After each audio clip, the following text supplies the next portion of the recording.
Kik! Gulat ako. Ano luto mo? Ang sipag naman. Ang sipag. Wow, steak na naman. Ang paborito niyang steak. Ang walang katapusang steak, darling. Ganun talaga. Yan.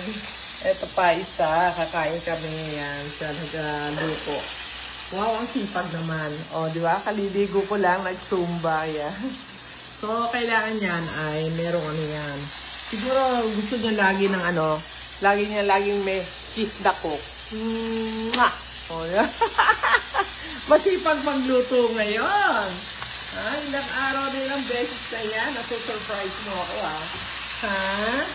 Yan pa, Ano yan? Ay, ano yung yan? Hindi yan tibon, eh. Ano na nga yun? Porterhouse. Porterhouse. Yan.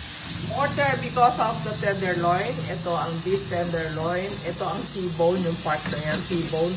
Pagka mayroong kasamang beef tenderloin, ay porterhouse na ang tawag dyan. Pero pag wala ito, at ito lang yung buto na yan, at saka yung laman na yun, T-bone. Marunong kami, taga-palengke kami, nasinda kami ng baka nung araw. Yes. Okay, thank you. Thank you, Psychic.